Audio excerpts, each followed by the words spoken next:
And Governor Wes Moore is coming under fire after he vetoed a bill that would have created a commission to study and recommend reparations for African Americans who were impacted by slavery. This bill passed with the overwhelming majority in the House and the Senate. Our Lionel Donovan has more from Annapolis.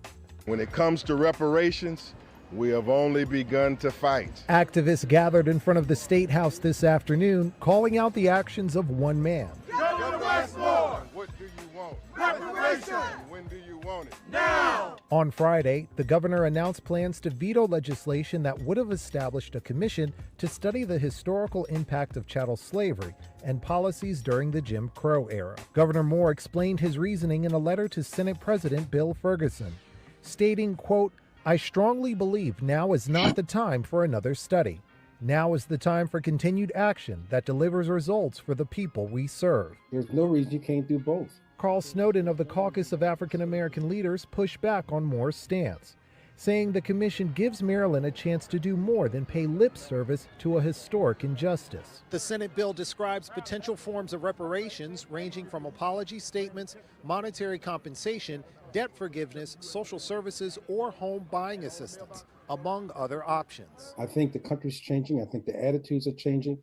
I think people are ready for a serious look at reparations at the state level. Now advocates say they plan to call on lawmakers to stand behind their votes because this commission is long overdue. No person, black or white, Democratic or Republican, should be unwilling to look at data and facts presented to them to show what has happened to black people and how it has ill affected them, especially in this hour. Now, if the reparations bill had been signed, the commission would have begun work this year with a deadline of 2027 to deliver a final report.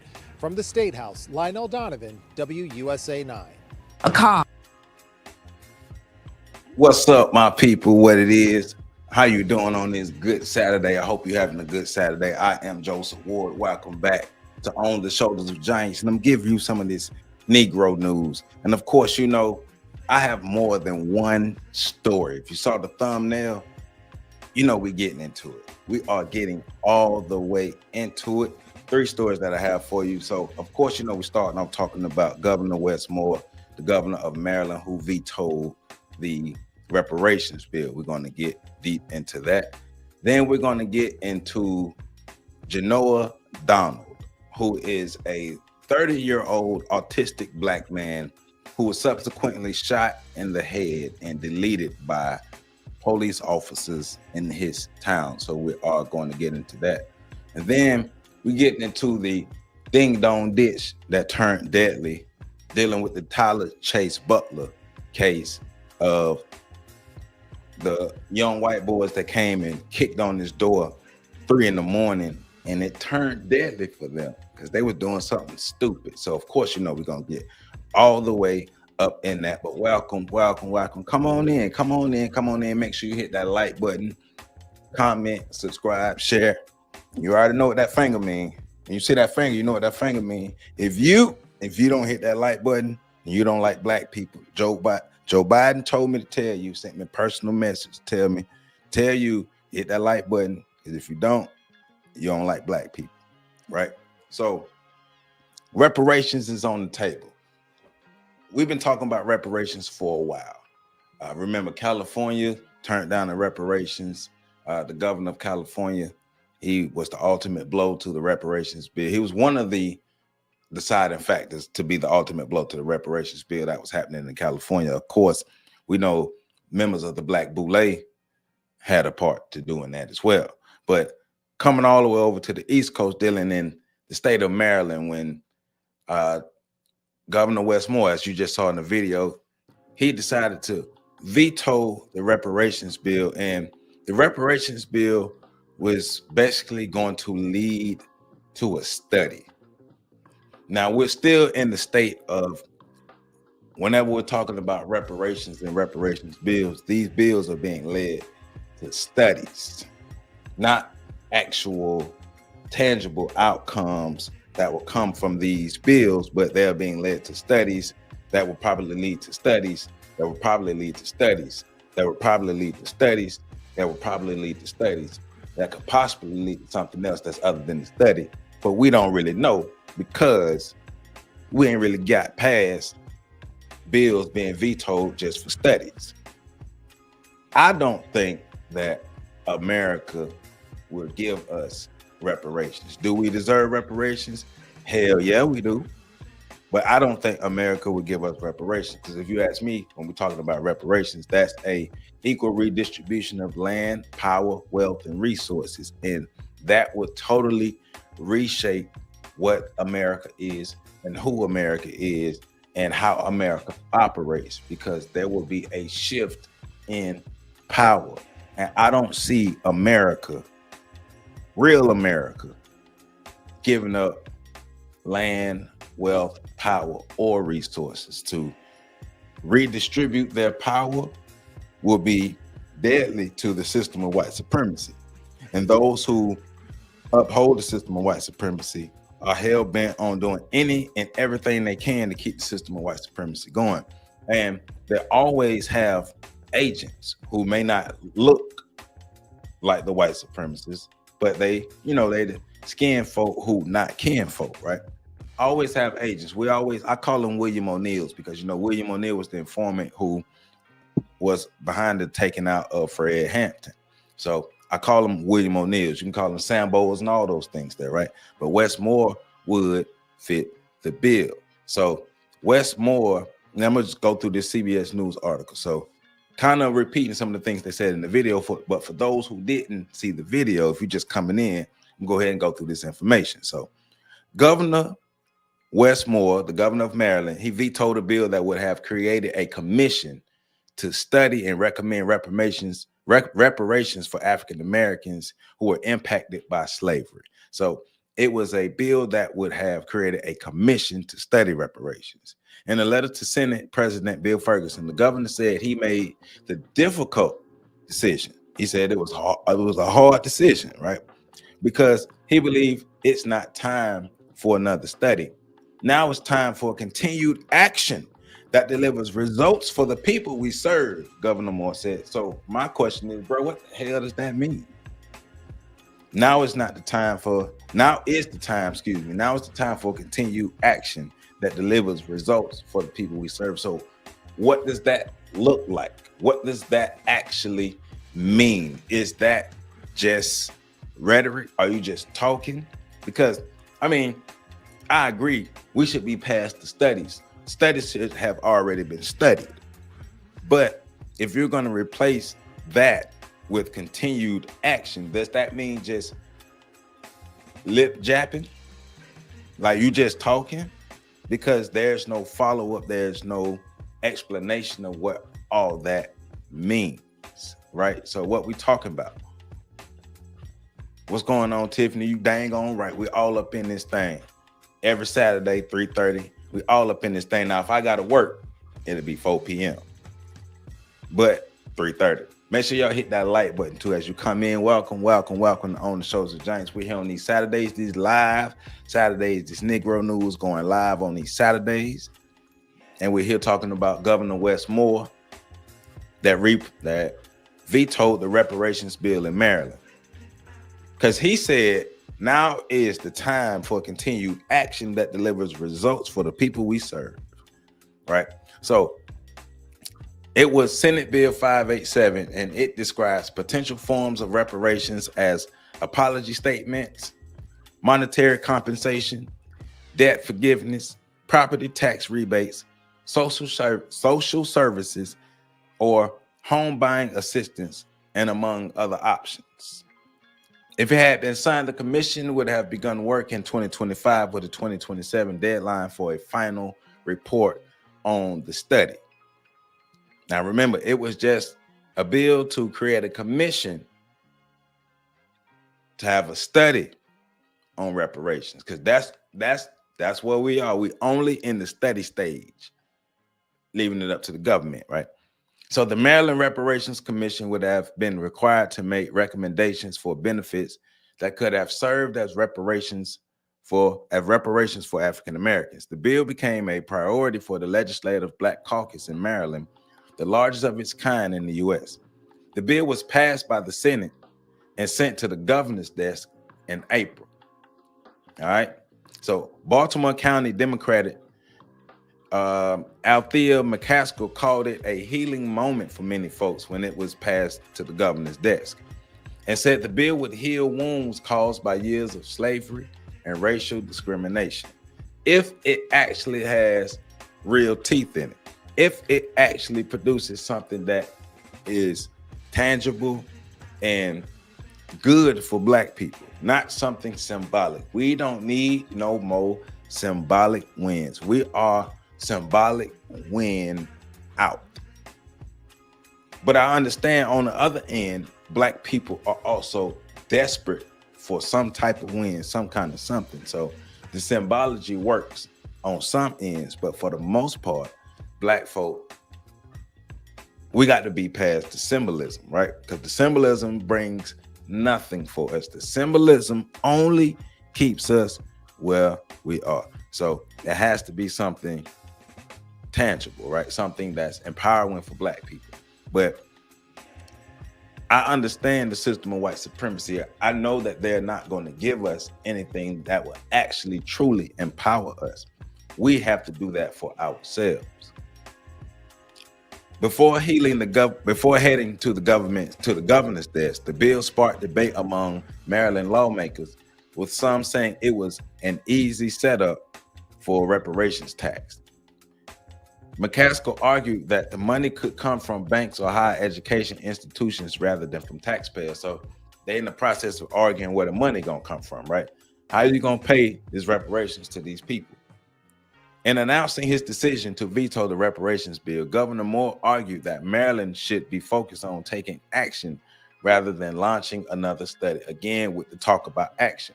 But what is the action that we should be taking, since you're suggesting we take the action? What's this action, Governor Moore? Tell us, Mr. Wesley Moore. So according to Moore, the state has launched several commissions over the past 25 years to study the impact of slavery. Now, I'm with you on being all studied out. I'm with you on that, but you can't just be talking about action. You are the governor. What plan of action have you come up with? Have you and your administration come up with? What true plan of action for reparations as far as moving forward with passing some form of reparations? The scholarship on this topic is both vast in scope and robust in scale, Moore wrote, thinking previous commissions and study groups. He emphasized that after 3 decades of studies, the state should be focusing on taking action. Now is the time to focus on the work itself, narrowing the racial wealth gap, expanding home ownership, uplifting entrepreneurs of color, and closing the foundational disparities that lead to inequality. From food insecurity to education, the governor wrote. These are the issues I fought for even before I was sworn into office, and they are the priorities our administration will continue to address with increased focus and intentionality. Hallelujah. Boy, you just talking. You just talking, Wesley. His real name is Wesley. You talking, Wesley. I know some bullshit when I hear it. It sounds good. These are great talking points that you have. But, Wesley, you just talking. Because if you could say all that, you could say what your plan of action looks like. Since you're talking about having a plan of action, what does yours look like? So, the Legislative Black Caucus of Maryland, they're disappointed with you, Wesley. And they said, this is what the Legislative Black Caucus wrote to Wesley. Let me get it right. At a time when the White House and Congress are actively targeting Black communities, dismantling diversity initiatives, and using harmful coded language, Governor Moore had a chance to show the country and the world that here in Maryland, we boldly and courageously recognize our painful history and the urgent need to address it. Instead, the state's first Black governor chose to block this historic legislation that would have moved the state toward directly repairing the harm of enslavement. And that was the caucus's statement to Governor Wes Moore. They went on to say that the bill was meant to bring leaders residents, and experts together. That was the purpose of the bill, to bring leaders, residents, and experts together. According to the Black Caucus of Maryland, executive actions and legislation to address disparities could help, but they can't substitute meaningful, sustained, and comprehensive efforts commissioned in this bill to address reparations and repair. According to the group, the bill passed with a veto-proof majority, meaning the legislator can make a final decision, right? But Governor Moore said, forget all this studying. It's time for action. Governor Moore is not... See, you skipping, Cliff. I know you skipping. I was getting there, you skipping. That's part of the reason he vetoed the bill, even though the bill was a commission to study and was pointless because the study had already been done. Right. You skipping though. I was gonna get there, but I like where you're going. Shout out to Cliff. Shout out to my man Cliff. He is not of FBA origin, but I'm getting there. I'm building my case though, right? Maryland is not the first state to take steps toward reparations. We know New York, we know California, we know all these other places, right? Maryland's reparation bill was modeled after measures in California and Illinois. Maryland's bill did not require any financial commitments or specific reparation benefits. The bill ensures that the path forward to reparations is grounded in historical truth and shaped by practical, effective policies, the group said in the statement. So, yeah, it was going to lead to another study that was probably going to lead to another study that was going to lead to another study that was going to lead to another study that was going to lead to another study that was going to lead to another study. But we know how Westmore feels. So who is Governor Wesley Moore? Who is this brother? Like my brother Cliff just said, he is not of full FBA origin.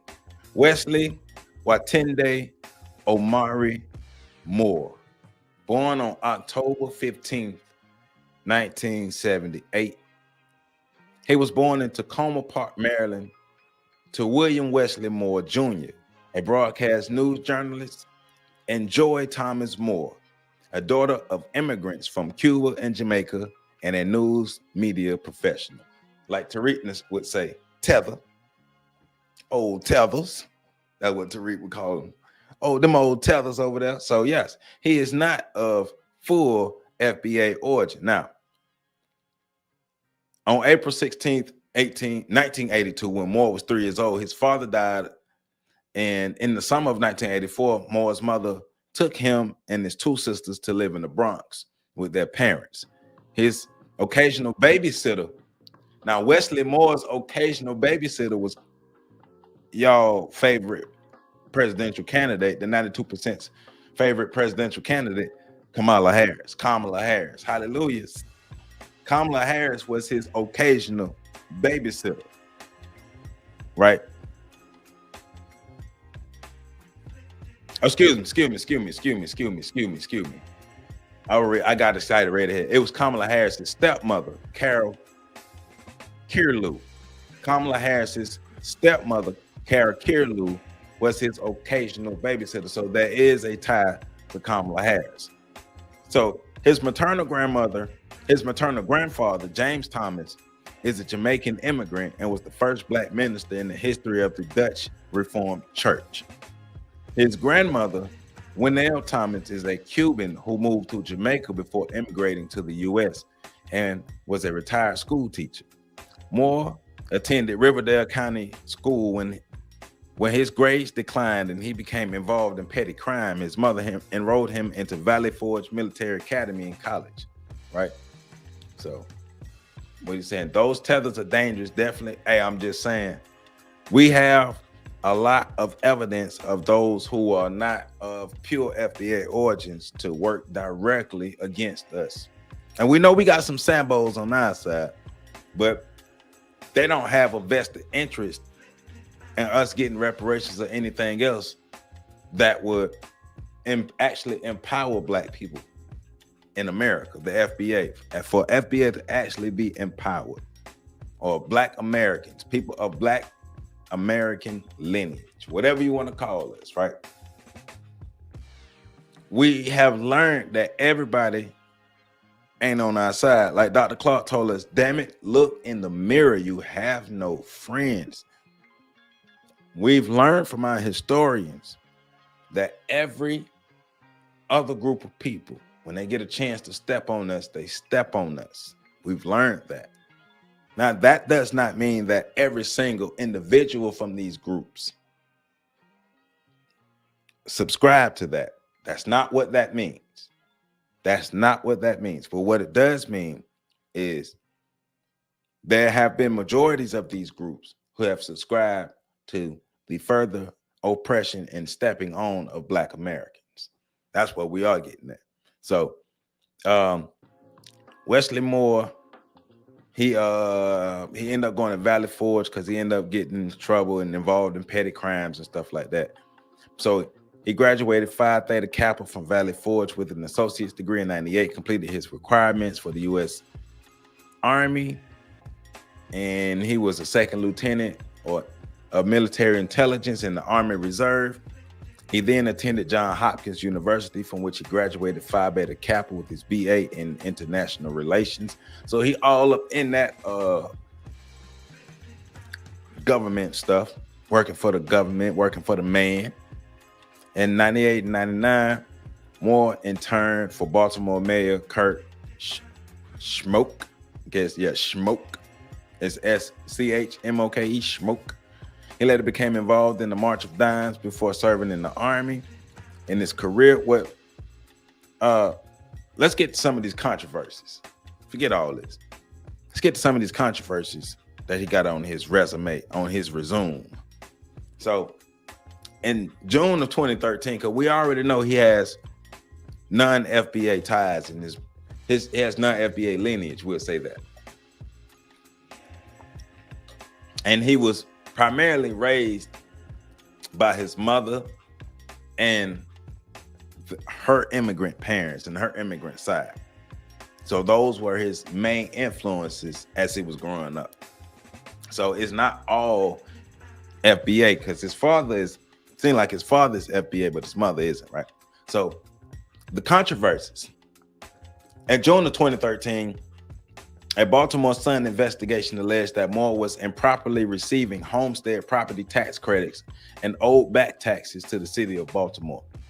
Moore told the Sun that he was unaware of any issues with homes taxes and wanted to pay what he owed immediately. In October of 2022, the Baltimore Brew reported that Moore had not paid any water or sewage charges since May of 2021, owing $21,200 to the city of Baltimore. Moore settled his outstanding bill shortly after the article was published. So we know he a thiever. You know, he be out here thieving. In April of 2022, the family of Baltimore County Police Sergeant Bruce Prothero, whose execution or deletion in 2000 is highlighted, the other Wes Moore accused Moore of making contradictory statements about where the proceeds of the book went, saying that the family directed no donations to anywhere, including the nonprofits. The family also complained that Moore exaggerated his role in their son's life. So he a thiever and he a liar, according to these controversies. He a thiever, he steals, and he lies, right? According to the controversies. Moore was the subject of a CNN article in which he was accused of embellishing his childhood and where he actually grew up. Shortly after the article was published, Moore created a website that attempted to rebut the allegations. He was later criticized for failing to correct television interviewers who incorrectly said he received the Bronze Star Medal during interviews. In August of 2024, the New York Times reported that Moore had falsely claimed that he was awarded the Bronze Star for his military service in his 2006 application for a White House fellowship. So he a liar. We know he be lying. And this last controversy is a Capital News Service article highlighted Moore's connections to various industries, including pharmaceutical technology, beauty, and retail giants, and the Green Thumb Industries, cannabis. Moore left Green Thumb Industries in 2022, and Green Thumb Industries is a cannabis company. Moore left Green Thumb Industries in March of 2022 and said in October that he would use a blind trust to hold his assets and resign from every board position if elected governor. In May of 2023, Moore finalized his trust, making him the first governor to have one since Bob Ehrlich. In May of 2025, after similar conflict of interest concerns were raised about former Governor Larry Hogan during his 2024 U.S. Senate campaign, Moore signed into law a bill requiring future governors to put their assets into a blind trust or to sign an agreement not to participate in decisions affecting their businesses. Because they want to hide, Wesley Moore want to hide the bull jive that he doing. I'm gonna use a Shannon Sharp word. He want to hide the bull jive that he got going on, right? So Wesley Moore is a thief and a liar, according to the controversies in this article. According to the controversies, he's a thief and a liar.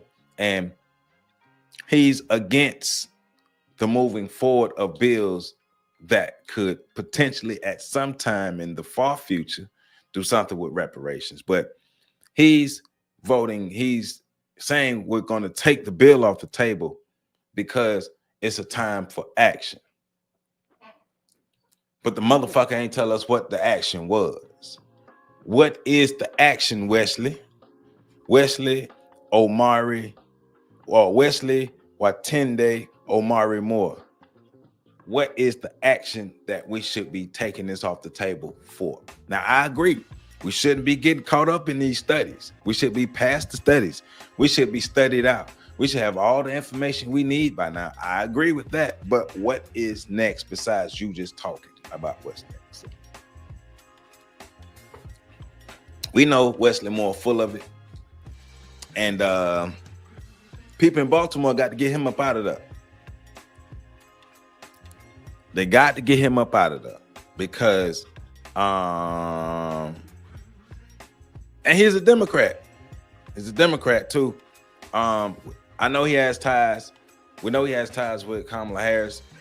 He was he's connected to Condoleezza Rice and a whole bunch of other boule black folk who are about, we got to remember these upper crust boule black folk, I'm better than them black folk, those type of black folk, they literally believe that they're a different type of black folk than us. They literally exist in a different culture than we do. They do. They exist in different environments than us. So they see themselves as totally different from us. And so things that impact us, whether positively or negatively, but things that especially impact us positively, if it don't benefit them, they don't give a damn. All black folk ain't for us. All black folk who Democrat ain't for us. All black folk who Republican ain't for us. We got to be looking at the actions of the people, the continued actions of the people, not what they saying. Because everybody talking junk, but nothing's changing. So what we doing? And we still sign up to vote for the same type of people. Or we'll get mad at the people that we've been signing up to vote for. We get mad at them and try to jump ship to the other side, as if the other side is doing anything for us. Neither side is doing anything for us. But you know, don't put your trust in people like Wesley. So let's move on, man. Let's move on, because Wesley making me mad. I'm looking at this picture and he making me mad. Forget you, Wesley. But let's get into some more bull jive, man. This is a sad story. This is the story of Genoa Donald, the 30-year-old black man who was unfortunately executed by police officers. So let's get into it. Black or white, From the State House, Lionel Donovan, WUSA 9. A cop who shot a black man in the head is still out there, still a part of the force. Give you some background on this one. Officials in a southwestern county in Washington state agreed this week to a $3.5 million payout to settle a federal lawsuit filed by the family of Genoa Donald, an autistic man fatally shot by a Clark County Sheriff's deputy. Sean Boyle's his name, Happened during the 2021 traffic stop, only now getting settled. Boyle will remain on the police force. February 2021. Let's go back to that fateful day. Donald pulled over by Clark County Sheriff's Deputy Sean Boyle for a faulty taillight. Family suit states, according to Tacoma News Tribune, shortly before that traffic stop, deputies heard about, quote, suspicious activity in the area near reported drug house. Two deputies ended up joining Boyle at the shop, one of whom later said they thought they saw a weapon in Donald's car that turned out to be a screwdriver. Donald was unarmed. Let's just pause there, okay, folks? Already, what I've related to you in this particular location out of Washington sounds like a lot of the other stories we've unfortunately had to relate to you. Suspicious activity. Thought he was armed. So we're going from talking about tethers to talking about race soldiers. I'm starting to think, well, I'm past starting to think, we are being picked off and we are being targeted because of our vulnerability. And I'm not saying that white supremacy as a whole sees us as a threat, but I do believe that there are whites who still go by the old guard. And the old guard is see a Negro, take out a Negro. And those who still subscribe to that earlier way of white supremacy expressing this dominance or pushing this dominance onto us, you know, still have those type of people. So we are vulnerable people. We're vulnerable. Our disunity leaves us very vulnerable. Being vulnerable people out here on the streets. If the men are vulnerable, then the women and children are vulnerable. And that's what's happening here. But let's get more into this though. Let's have some other people join in. Suspicious activity could be anything. Okay? It's always suspicious activity. Black men are always corralled by police officers behind suspicious activity, because that could be anything.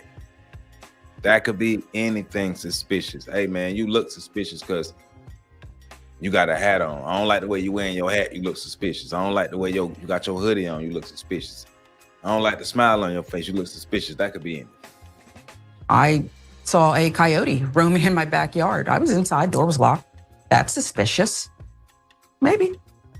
But here we are again, another unarmed black man is dead. There's more. According to the suit, when Boyle asked Donald to step out of the car, Donald did not immediately respond. There's this one again, too. Boyle then tried to pull him out of the car and punched him in the nose in the process. Let's escalate things. As Boyle struggled with Donald, the vehicle's gear shifted, causing the car to lurch forward. Gee, I wonder if that's what took the victim so long to get out. Suddenly I'm bombarded. Police are screaming orders, barking orders at me, punching me in the nose, and now the car shifted out of gear. Okay. Boyle reacted to the gear shift by shooting Donald twice. The complaint states one of those bullets struck Donald's head. He died a week later in the hospital. 30 years old, left behind 3 children. Family members said he was on the spectrum, autism, had dyslexia, and ADHD. You know what? So they basically decided just to attack this man. Attack him and shoot him under the guise of resisting arrest. Because they could. And they wanted to. And as she was talking about earlier, Buddy's still on the force. Yeah, definitely told us about this stuff. We definitely learned about this from Neely Fuller. Right? The behavior of the oppressors. Understanding how they operate. People who have a history of violence, a history of warring, a history of domination, a history of tyranny, terrorism. What? They teach terrorism to their kids in kindergarten. All right? white supremacists, people who subscribe to the system of white supremacy, they teach their kids terrorism in kindergarten. It's a way of life for them. Remaining in power, that's the thing for them, to remain on top. You're right. Right now, you're right. Code. Be on code. Get on code. Have a code. Practice the code. The code becomes the leader. Code helps dictate the culture.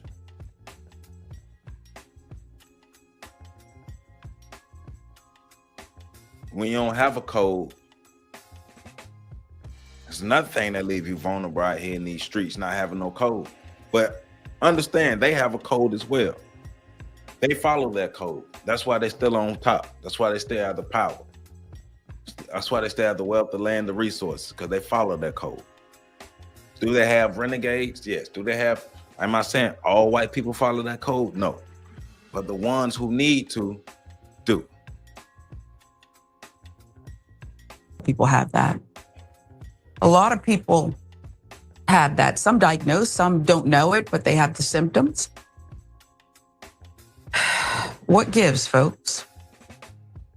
It's a fair question. Did this have to happen? Okay. So let's go to July 2021. Clark County Prosecutor's Office conducted an independent review that determined Boyle acted lawfully and that Donald's vehicle could be considered a weapon after it shifted gears and began rolling forward. You didn't give him an opportunity to stop the vehicle if you're just jumping on him. And so, yes, it could be framed that the vehicle is a weapon. But you jumped on the man, start punching him and attacking him, and didn't give him a chance to put the vehicle in park. Now, of course, the vehicle gonna jump gear and continue to move. Duh. Hell, you expect. Sounds like the cops' behavior was just as much to blame, if not completely to blame for that. Family argued in their suit that the stop altogether was unlawful, citing a 1999 Washington Supreme Court case that found it is unconstitutional for police to use a traffic stop as an excuse to investigate suspected criminal activity.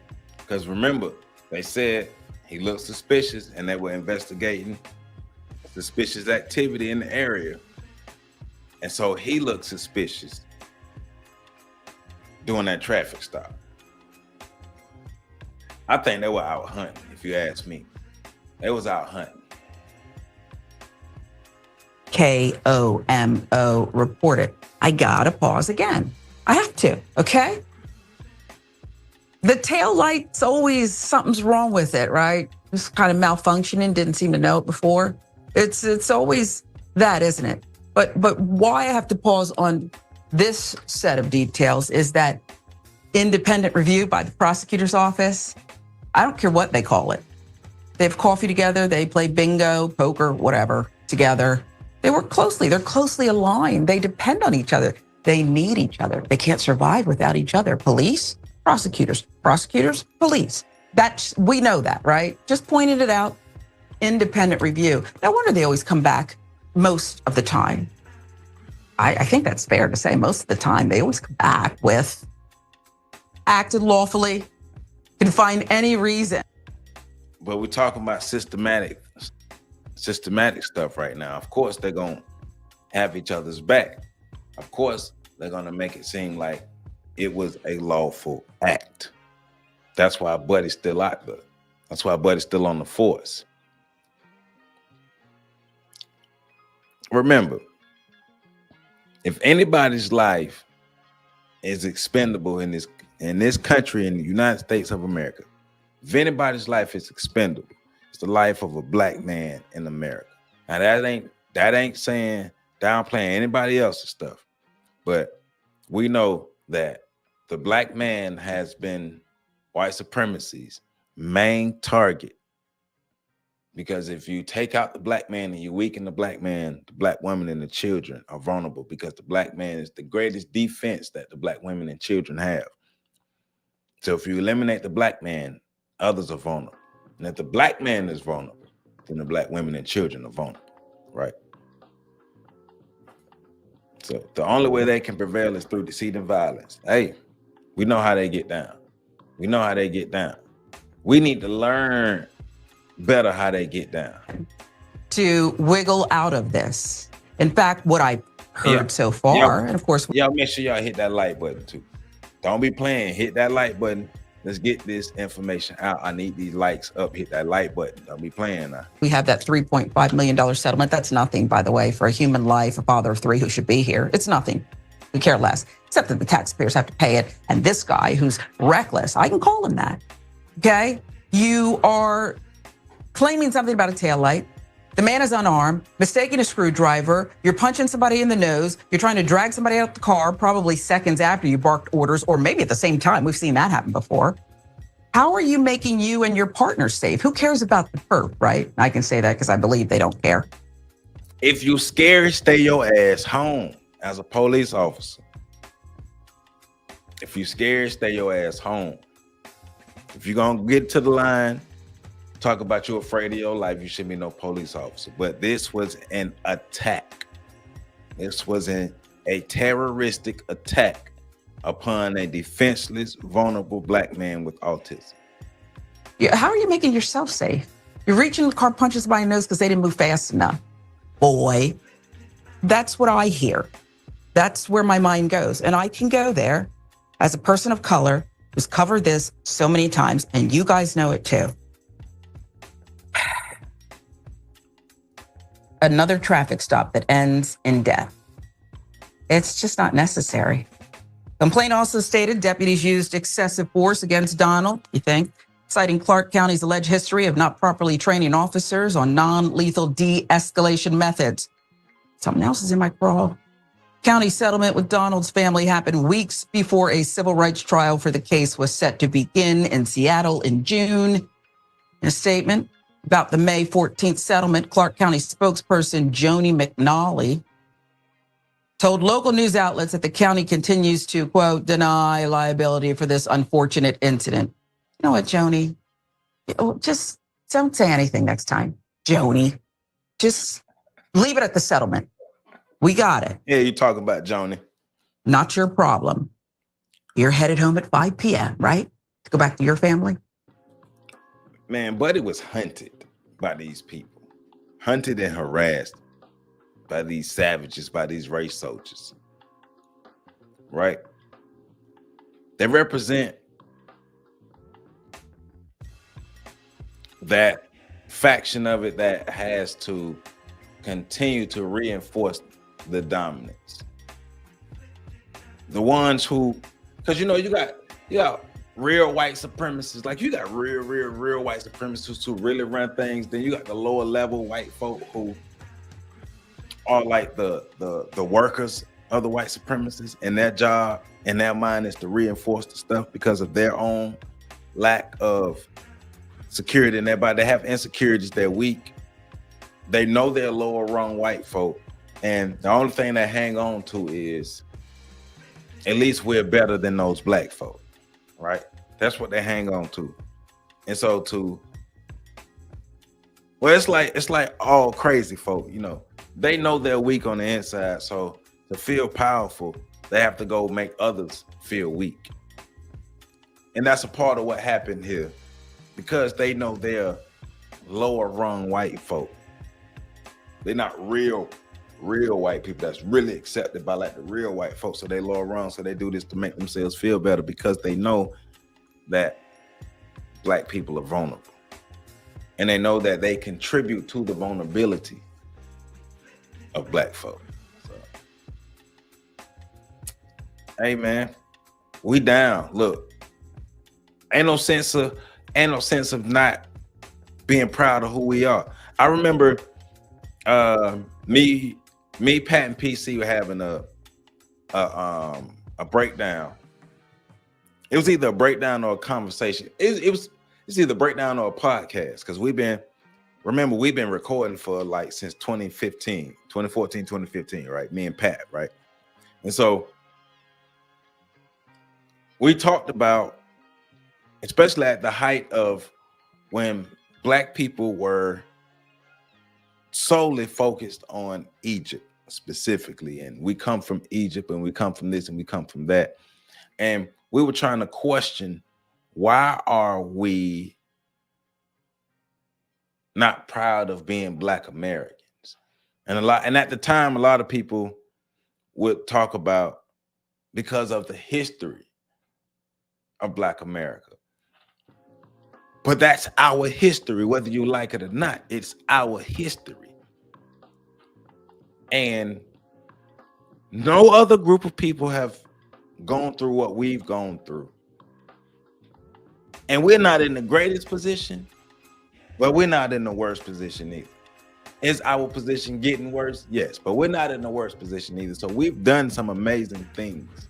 We are amazing people. We shouldn't be afraid to say who we are. Because remember, we were Egyptians, we were Moors, we were Hebrew Israelites, we were Mayans, we were everything but Black Americans. And it's okay for us to be Black from America. But yes, Damon, you already know what it is, my brother. Sheriff John Horch also released a statement saying, "We never want to see an incident that results in the loss of another person's life, and any loss of life is tragic. In this situation," this the cop. This the cop who shot Janoah Donald, race soldier. "We hate the loss of life, but," again, I'd rather you just say nothing. It's just so disingenuous. It's so disingenuous. "In this situation, deputies responded according to training and state law to protect themselves and others." I don't know if I even agree with that. I'm not a lawyer, but if they did, it's still stupid. It's really dumb. It's not helping them be safe. Sheriff Horch. It's not helping the public be safe for sure. Somebody's pushing up daisies because of the actions here that seem very unnecessary. Just as a layperson, both the independent, there's that word again, investigation and the independent prosecutorial review concluded that the decision to use deadly force was justifiable and done in good faith under state law. I'm about to be sick. I'm so sick of reading the same set of facts. Yeah, we all sick of the same old thing. It's the summertime. What happens every summer? Bullshit. Dealing with Black folk that lead us to marching, rallying, singing, protesting, all these things, because it's cyclical. We get angry at what happens and what is happening to us, but we do nothing. And that's the part that angers me, is we continue to do nothing but cry out. Aren't we tired of crying? Are you tired of crying? You. Yes, you. Are you tired of crying? Because I'm tired of crying. And I'm tired of the crying. I'm tired of hearing other people cry. I'm tired of the same old, same old, same old, same old, same old. Our communities should look different. Our neighborhoods should look different. Our cities should look different. If we're truly tired, but we're not tired. We're exhausted because feelings aren't changed, but we're not exhausted enough to make a change. Let me say that one more time. We're tired of feelings not changing, but we're not tired enough to change. And that's a problem. And also, everybody know it.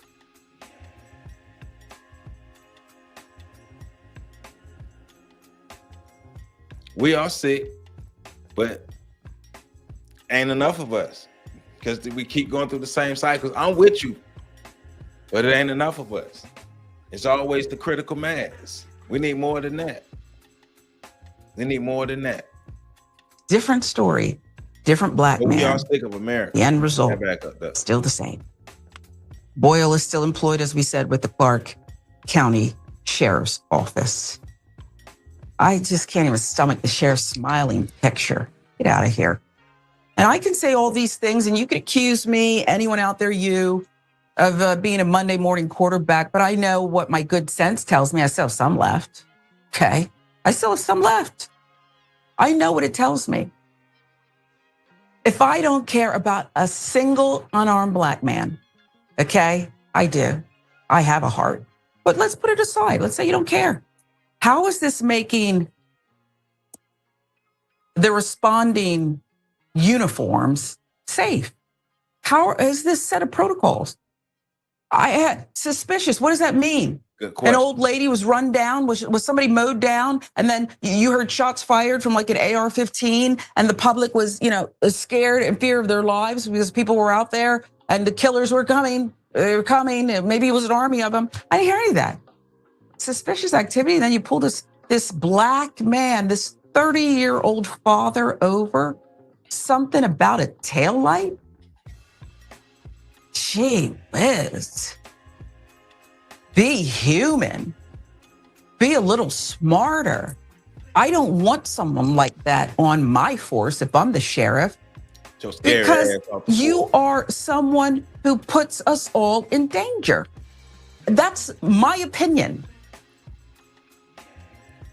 They're not protecting and serving.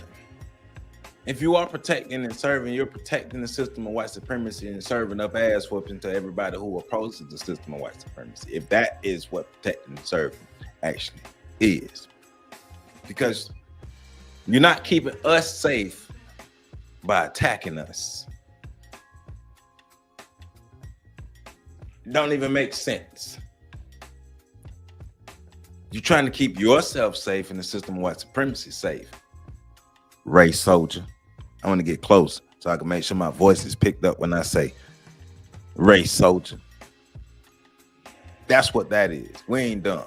But that's the story of what happened to Genoa Donald. Now I want to fast forward a bit because I want to get to the main story.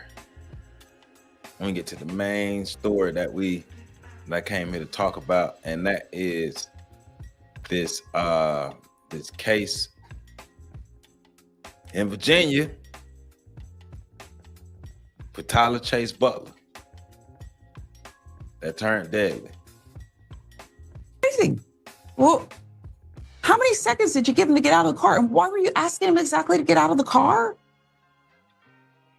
Run away. According to investigators, the group of teenagers had been recording the stunt for TikTok when the homeowner mistook their game for a break-in. What was supposed to be a joke quickly turned deadly. Authorities say one teen is dead, another injured, and now the homeowner is behind bars, charged with murder. I'm Kennedy Walker, and I'll walk you through the details. Michael Bosworth Jr. had his whole life ahead of him. A senior at Massaponax High School in Virginia and a standout athlete, the 18-year-old was just weeks away from graduating. But instead of celebrating his diploma, his family is now preparing to lay him to rest. According to the Spotsylvania County Sheriff's Office, Bosworth was shot and killed early Saturday morning while attempting to film a TikTok prank. Deputies say the incident unfolded around 3 a.m. on May 3rd when a 911 call came in reporting that 3 individuals were allegedly trying to break into a home by kicking in the back door. The homeowner, identified as 27-year-old Tyler Butler, told investigators he believed he was being robbed. Butler allegedly opened fire on the teens, killing Bosworth and grazing another. In the immediate aftermath, Butler was not arrested. He told investigators he believed he was being robbed in the middle of the night and fired in self-defense. Under Virginia law, homeowners are not required to retreat if they believe they are facing an imminent threat. A legal protection more commonly known as stand your ground or no retreat law. The statute can give individuals the right to use force, including deadly force, if they reasonably fear for their safety. But that changed when police spoke with the two surviving teens. According to court documents obtained by 7 News, the teenagers told authorities they weren't attempting to break in or steal anything. Instead, they said they were taking part in a prank, Ding Dong Ditch, where they would ring doorbells and run away in hopes of the resident answering the door with no one there. The teens reportedly admitted to police that they had already filmed themselves pulling the prank at several homes that night and were planning to post the footage on TikTok as part of a social media trend. But when they knocked on Tyler Butler's door, the prank took a deadly turn. According to their statements, after ringing the bell, they ran to hide and were struck by bullets and met with gunfire. Both Michael Bosworth Jr. and one of his friends were shot. The third teen wasn't harmed. Bosworth was rushed to Mary Washington Hospital, but later died. The second teen was hospitalized with non-life-threatening injuries. Tyler Butler was arrested and charged with second-degree murder, malicious wounding, and 2 counts of use of a firearm in the commission of a felony. And joining me to talk more about this is criminal defense attorney Diane Toscano. Diane, thank you. Before Diane get up in this, I want to clear some things up too. Make sure y'all hit that like button. Hit that like button. So I put lotion on my hand. So hit that like button because I put lotion on my hand. I heard, oh, well, first of all, I want to acknowledge Angela's statement. You right, Angela, you right. You right. You right. It does make sense to operate in a terroristic way if it's about the genocide of the black race. You're right. You're right. If that's the mindset, you're right. But before Diane get going, so from my understanding, and I noticed it wasn't that the language wasn't used in this video thus far, but from my understanding, those boys wasn't running around ringing doorbells. They were running around 3 o'clock in the morning, kicking people's doors. It ain't ding dong ditch that they were doing. They was kicking people's doors and running away at 3 in the morning. So, if you are in your home by yourself or with your family, and somebody comes and kicking in your door at 3 in the morning, what would you think? Just leave that question out there. Thank you so much for coming on today. Let's get right to it. At first, Tyler Butler was not arrested, and then he was. How can police justify this if he thought he was being robbed? And that's a great question. This case is going to turn on whether or not a judge or a jury will find that the defendant felt that he was in reasonable imminent fear of bodily injury or death. Well, somebody came kicking in his damn door at goddamn 3 o'clock in the goddamn morning. Well, what the hell you think? Or is it impossible for him to be in danger because he was a black man? Or is that what they're saying? If I'm in my house and the big come kicking my door at 3 in the morning, because from my understanding, he shot, one of the stories is he shot them through the door. The teams are claiming that he came out and came after them and shot them. But from one of the pieces of evidence I heard that he shot through the door. Another story is from the teams is he ran after them and shot them. But my question is, why the hell are y'all kicking people's doors 3 in the morning thinking it's some funny thing for some goddamn TikTok video? So yes, I believe my life is in danger because I'm in my house. Hell, if I'm in my house, if a big come kick my door right now, we gonna have a problem. You better run. You better run. Because I'm not worried about missing. And I have a right to defend myself, because if someone comes kicking in my door at 3 in the morning, you damn right I fear for my life. Goddamn right I do. And it's gonna be something too. We're gonna look. I may not be a big dude, but I ain't going down easy. So I imagine the man, I imagine the brother's mindset, Tyler's mindset. You wake me up out my sleep 3 a.m, banging on my door. No, I'm not just banging, kicking my door. Because you think it's funny for a goddamn TikTok video. Well, TikTok got you effed up. You effed around and found out, mess around with TikTok. Stop being stupid.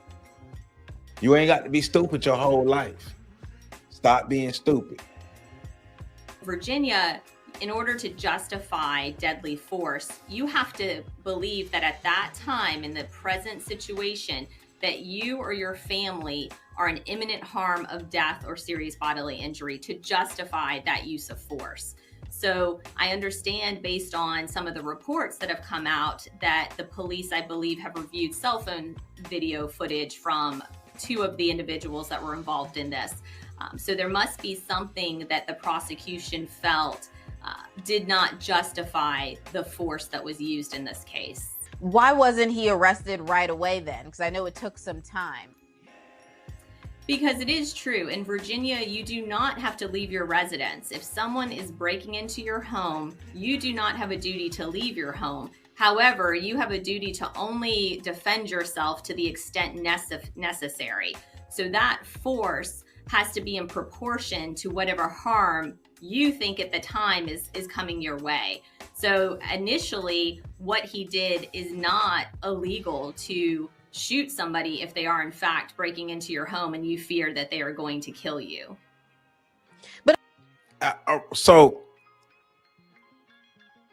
I'm inside my damn house. I'm inside my house, chilling, minding my business, dead ass sleep. I hear boom, boom, boom, boom, boom, boom at my door. I hear that at my door. 3 a.m. My first thought is they trying to get me. Chitty, chitty, bang, bang from there. Chitty, chitty, bang, bang from there. You know what I mean? Pew, pew, pew, pew, pew, pew, pew, pew from there. Right? I ain't asking no questions. Telling my girl, get your ass under the bed, or get your ass in the closet, or get your ass in this back room, close the door, don't move, chitty, chitty, bang, bang from there. I have no idea what's on the other side. And in this case, on the other side, 3 dumbasses kicking in my door for a fucking TikTok video. Is you serious? Is you serious? It's like they wanted to be eliminated. That's what it's almost like. You were asking to be popped. You were asking for it. Who does that? Cliff is saying they do that all the time. I've witnessed them doing crazy stuff too. And they're all, it's just prank. It's a prank, bro. Bro, it's a prank. It's just a prank, bro. Chill out, bro. Be cool, bro. It's a prank, bro. No, bro. Don't go, bro. Bro. It's a prank, bro. Sit your ass down. Sit your dumb ass down, man. What the hell is you doing out here? You out here doing this dumb ass stuff. And then I'm not supposed to fuck you up because it's a prank. Because you trying to be funny. But my safety is the expense of your goddamn prank. You better sit your ass down. And in this case, he got his dumb ass sat down permanently. Free Tyler Chase Butler. Free Tyler Chase Butler. Damn that little white boy. Why are you kicking somebody's door at 3 a.m? And even if somebody come out and say, well, he didn't kick the door, he was ringing the door. Why are you ringing my doorbell and running off 3 a.m? Even if he did, I heard he would kick the door. But even if he did ring the doorbell, why are you ringing my damn doorbell and running off at 3 a.m? Because guess what? Kick those do start with doorbell ringings. People do rob people's houses by ringing doorbells. So either way, I have no idea who you are. I didn't invite you to my goddamn house. You either ringing my doorbell or kicking my goddamn door 3 in the morning and running off like it's funny. Look like Tyler got the last laugh. Free my dog Tyler. Free Tyler. He should not be locked up. Goddamn George Zimmerman and all these other white folk walking around. Daniel Penny. If Daniel Penny walking around, goddamn Tyler should be walking around. Free Tyler Chase Butler. I guess, does it get a little, murky here when, what he thought was happening, especially because, according to reports, this happened around 3 o'clock in the morning. So most people are sleeping. They don't know what's going on and they hear this noise. So can he say that, he thought it was force because he used that force because he thought he was scared since it was so late at night? Most definitely. And I'm sure his defense attorney is going to present a defense that he woke up 3 a.m. in the morning. He hears what he thinks somebody is banging or coming through a door in his home. He does. See, the white boys are trying to say that they were ringing the doorbell. The black man is saying, no, I heard banging on my door. The white boys trying to save face. They lying. Trying to save face. Free my dog Tyler. Doesn't know what's happening. So it's going to come down to those details. What transpired? What did he believe was happening when he grabbed his firearm? Where was the victim located when the victim was shot and killed? Were these boys running away from the home and they were shot and killed? That's going to be an important detail, in fact, that is going to have to come out, and the judge and jury is going to have to consider that. Or was the individual, when he was shot and killed, at the back door about to come into the home, or the garage door, or the front door? So the location of where the victim is going to be important, and what exactly the defendant thought was happening. And see, that's the angle that the white boys are using, that, hey, they had already ran away and he ran after them and shot them. That's the angle that they're trying to use, the legal technicalities of he chased them down after they were no longer seen as a threat. That's what they're using. So I hope my brother Tyler Chase Butler has good lawyers. I hope he has good lawyers to be able to prove that they was up to some bullshit and the bullshit got them caught up. Because they are emphatic that they were running away. But Tyler Chase Butler is emphatic that, no, I was defending my home. But their asses ain't had no business kicking that man door in at 3 in the morning anyway. What did you expect to happen? What are you expecting to happen kicking somebody's door at 3 in the morning? You expect them to come outside to give you a cookie? No, what the hell? Now you that dumb? Are you that dumb to be kicking somebody's door at 3 in the morning? That's stupid, man. Make sure y'all hit that like button too. It made me mad, man. Dumbasses, man. Because in Virginia, just being afraid is not enough to justify shooting and killing somebody. There has to be that real fear that something is about to happen to your life. What's the difference between being afraid and real fear that something is about to happen to your life? Aren't they both subjective? How can either of those be measured? Because she just said you cannot just be afraid. You have to have real fear. What does that mean? How is real fear differentiated between just being afraid? That don't make sense to me. Your family's life. Why did prosecutors charge Tyler Butler with second-degree murder instead of manslaughter, since this is, not so cut and dry? That's a great question. I'm sure they are going through the evidence they have right. And see, they charged him with murder. The white boy who executed his black wife manslaughter. He was not in danger. There was no threat to him. He shot his wife 3, 4, 5 times, emptied the gun, came back, shot her some more, and spit on her. Manslaughter. Tyler Chase Butler defending his home, murder charge, 2nd-degree murder charge. He ain't got the skin, right? I guess he too black. Guess he too black, right? Now they are looking at whether or not this is some type of homicide and trying to decide, does this meet an involuntary manslaughter or voluntary manslaughter or 2nd-degree murder? So right now, whatever the Commonwealth in Virginia has, the evidence, they feel there's enough probable cause. Doesn't mean 100% they can show this happened, but they feel there's enough that lends to the charge of a 2nd degree.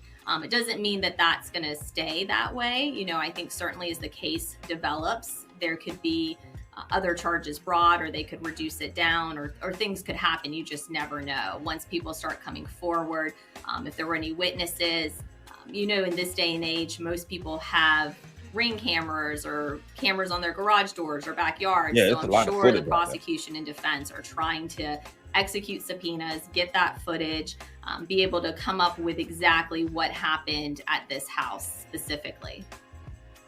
What role does intent play in determining whether this is self-defense or murder? So here, because it's 2nd degree, he does not have to have the intent to commit. When you think about 1st degree, you know, you're planning to kill someone. That's something where you have the thought to do so.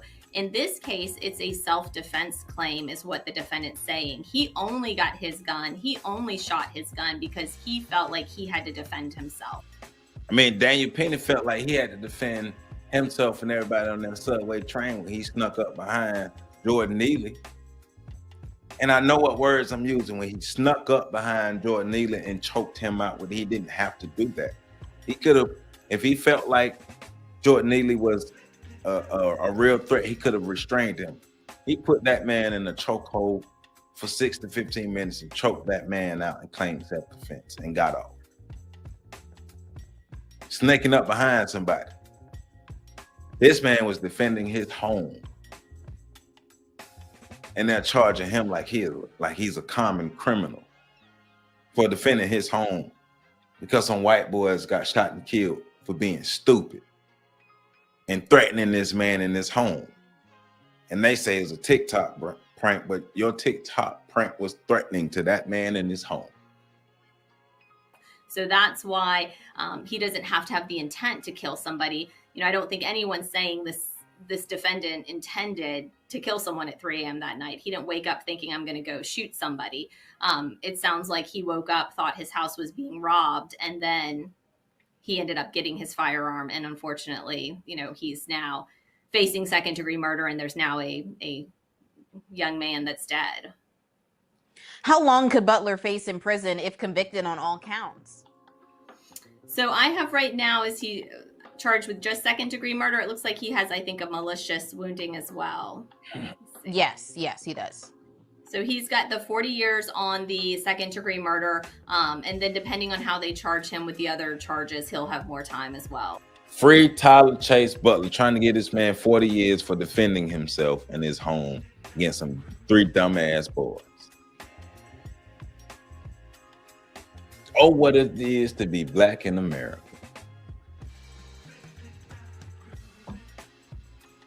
Could the teen's actions still be seen as trespassing? Yes. Yes, I think, you know, there's certainly yes, hell yes, trespassing, but right now we have a deceased individual, so I know the.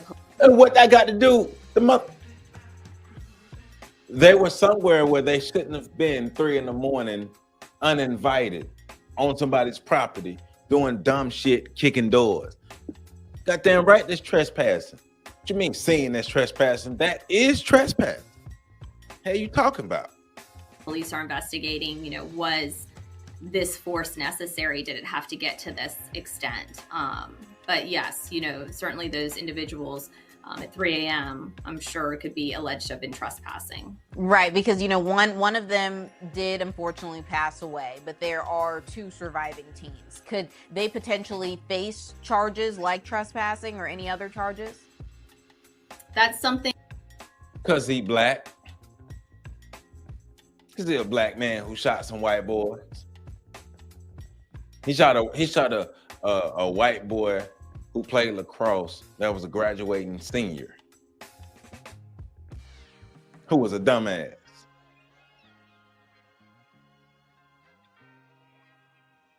That's why he's charged, James. That's why. And I'm not yelling at you. I'm mad at this situation. But that's why he's charged, because he killed a white boy defending himself. Oh yeah, she is. We know she white explaining. We know. We know. We know. Hey, y'all 2 brothers own it. Y'all 2 brothers own it. I appreciate y'all. Y'all are on it. And he told my white girl. That the prosecution will have to look at, and the prosecutor's office will have to decide whether to bring charges. I will tell you, typically with my experience in Virginia, and I started out 20 years ago as a prosecutor, and then I've done criminal defense and complex civil litigation since. But the prosecutors typically, at least in this area of Virginia, do not want to charge alleged victims when they're also proceeding with another defendant. Man, damn all that. Charge they ass. Charge they ass. Damn all that. They did it. Charge them. Dead or alive. I don't care. Friends shot. Charge they ass. You got two more living. Charge they ass. Damn all that. Damn all that. Now feelings. Go. Girl.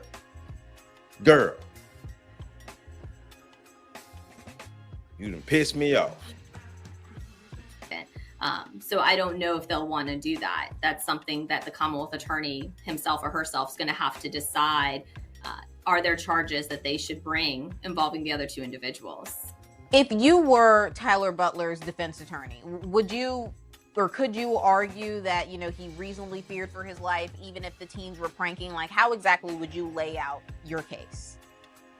So I would immediately want to talk to my client. I would gather as much information as possible, because we do know that your ass wouldn't be hired. The 3 individuals had cell phones, because at least it's come out in reports that they were recording. Your ass wouldn't be hired. What they were doing at these people's houses as a TikTok challenge and planning to actually post it on TikTok.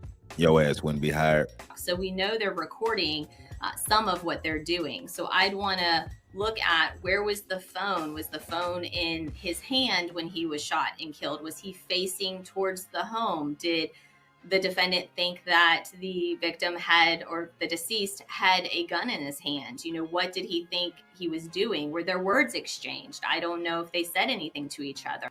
So you trying to elude that they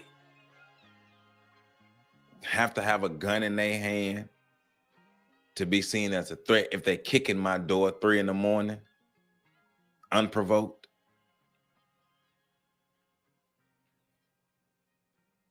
I'm just asking. So the details are going to matter, because again, it's going to come down to whether or not the defendant felt that he was in fear of being seriously injured by the deceased, or possibly that the deceased had a gun and was going to shoot him. And again, as you said, he woke up at 3 a.m. He doesn't know. And notice how they tried to humanize the little white boy. Tyler Chase Butler.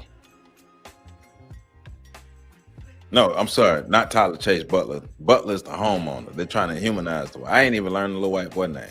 Bosworth. Last name is Bosworth.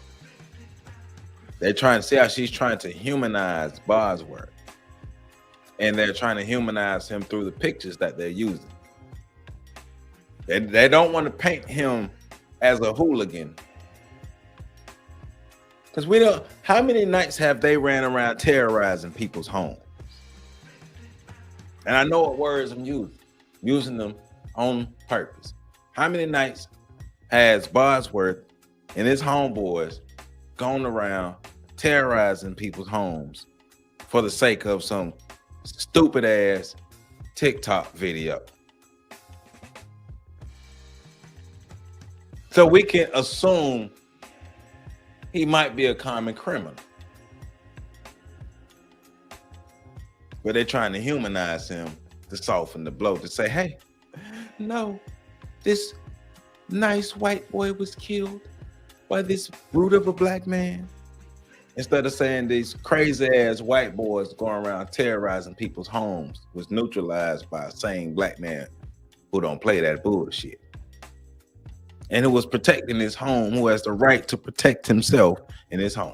This is a TikTok challenge prank. He doesn't know what's going on. Hit that like button too. Y'all make sure y'all hit that like button. We ain't over. Hit that like button. What's been reported is he thought that somebody was trying to rob him and burglarize his home. And you just touched on it, the it being 3 a.m. How much weight do courts give to the time of the night when considering the self-defense claims as well?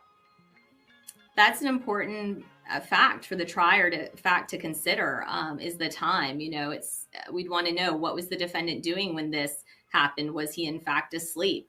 Was he woken up in the middle of the night? Because that is alarming. I'm sure a jury or a judge is going to have to consider, what would a reasonable person think is happening at that time? So all of the details are going to be important, because again, if these kids are running through the backyard away from the home down the street and he shoots them, that's going to be very difficult to prove that that was in fact justified. I think then that is a stronger case for the prosecution.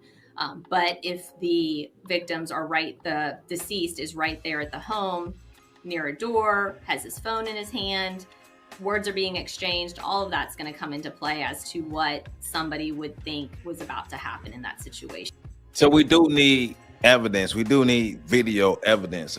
Cameras are everywhere, so we need video evidence to see exactly, because she does have a point as far as the legality, the technicalities in the law, because she does have a point. If the white boys hadn't ran down the street away from the house and he shot and killed them, even though all that bullshit happened, he gonna be charged.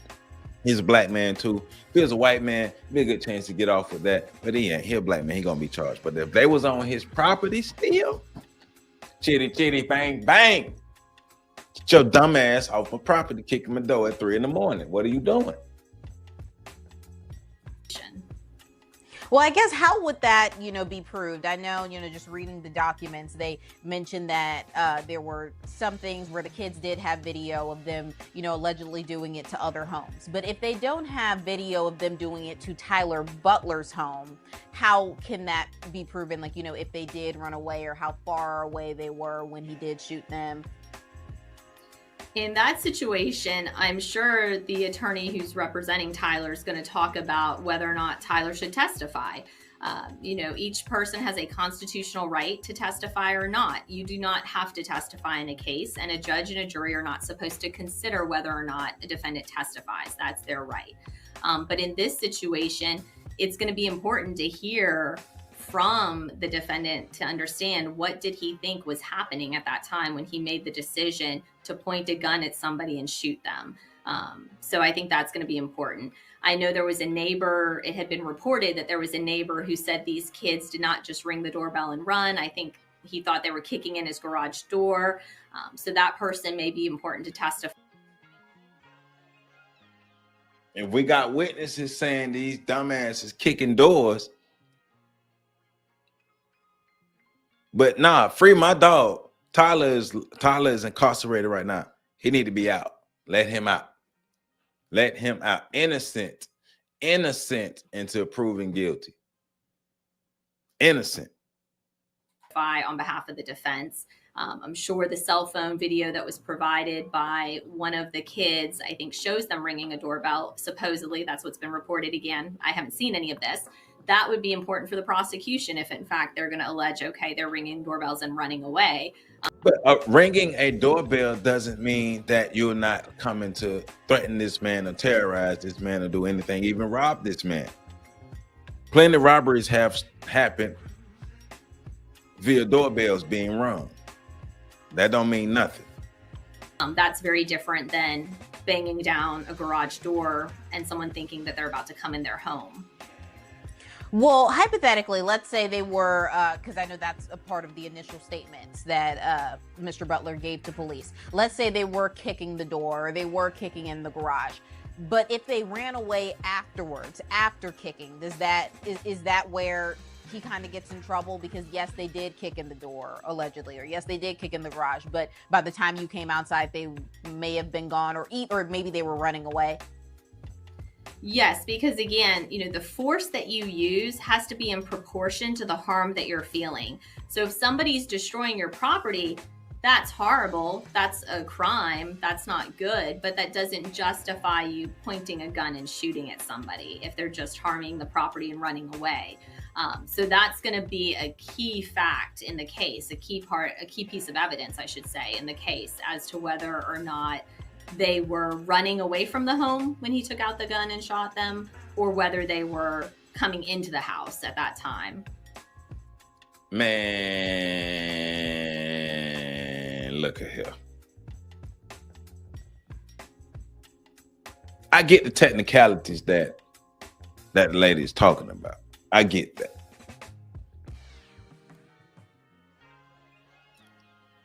But let's stop playing though, right? Let's stop. Let's stop all the bull. Let's stop playing. Let's stop acting ignorant. All this stuff here. Let's put all the bull to the side, right? If somebody comes kicking your door at 3 a.m, your first thought will be to defend yourself, and your first action will be to defend yourself, right? Now, technicalities injected. Yes, if those boys had left the property, they're running away, their back is to him, they're down the street, he shoots and kills them, yes, they have a case that Tyler Chase Butler going to jail. If they are off the property like that. But see, that's the thing. As of right now, we don't know. And we do have a witness that says, hey, well, they were kicking the door. It looked like they were trying to break into this home. So it's the word of the young white boys against the word of the older black men. And we're trying to get hold of these videos, these TikTok videos that they have, cell phone video that they have, and other surveillance video from the area. I just think it's some bull, man. It's an unfortunate situation that this brother, Tyler Chase Butler, finds himself in. Just merely trying to defend himself. As a black man in America, the same thing with Carmelo Anthony, right? As a black man in America, it's illegal to defend yourself, I guess. It's illegal to defend yourself as a black man in America. Are they trying to tell us that we have to relegate ourselves to victimization on a regular basis, that we have to be victimized, that if we defend ourselves, then we're doing something wrong? It's illegal for a black man to defend himself. That's what we're seeing. If you're a black man and you defend yourself, you're gonna be put behind bars, or they're gonna want to snatch your life from you. They want to take your freedom from you. If you're a black man who's defending yourself, no matter what, it's crazy ass white boys out here doing, which is wild. Negro news, man, every Saturday. If I don't have to work, 3:30. If I gotta work, it's gonna be 4 p.m. So I want to make sure again, get prepared and get on this Negro news for you all. Remember, today we talked about Governor Wesley Watande Omari Moore vetoing the reparations bill in Maryland, saying that the bill will be vetoed because it's time for some action, but he don't know what the hell the action is. Then we talked about Genoa Donald being unjustly attacked, terrorized, and executed by police officers in this city, shot in the head and executed. And they're claiming that he was trying to use his vehicle as a weapon, But they jumped on him in the vehicle, started beating him up before they shot him, and never gave him a chance to put his vehicle in park. Just start pummeling him. They were talking about these crazy white boys. One of them, last name Bosworth. I ain't even gonna try to learn his first name. Going around kicking people's doors for a TikTok ding dong ditch challenge that turned deadly. Bosworth ends up losing his life. And Tyler Chase Butler is fighting for his life and his freedom for just simply trying to defend his home from some crazy white boys. Hey man, it's tough being black in America. It's tough being black in this world. That's why we need to stick together, work together, be together, and see each other as one. We need to learn to love each other better, work together, support each other. We are all we have. We are all we have. We have no friends in this world. We are all we have. Black people in America, we are all we have. And if we don't do what we need to do to make sure that we become better, more unified people, we're going to keep falling more to the wayside. We are being pushed down the totem pole as far as second class, third class, fourth class citizens. Once you get past that third class, you are nobodies. And you don't even get the scraps you used to get. So we either become self-sufficient now or continue to be stepped on. You know how we do it. Thank you, Angela. Thank you, Angela, for tuning in. I want to give a shout out to everybody. Thank you, Angela, for tuning in. Thank you, my man, Cliff. Thank you, Right Now. Thank you, James. Thank you, Damon. Dub 3000, Dub 3 Stacks. Shout out to you. Tiffany, you already know what it is. When I see you later, you already know what it is. Shout out to everybody who's tuned in, everybody who hit that like button. Please hit that like button one more time. Hit them comments, share this video. Negro News coming at you, and I ain't gonna stop coming. So, Paul, I need to say pause after that. I said I ain't gonna stop coming. Pause, like the New York Cats. Pause. But next Saturday, next live Saturday, I'm gonna have my man Henry Rawls, my brother Henry Rawls, will be on the live with me, and we will have a discussion about breaking the chains of psychological slavery. So we're gonna dive into that next Saturday at 3:30 right here on the Shoulders of Giants. This Negro News is how we do. I'm Joseph Ward. I love you all. Peace.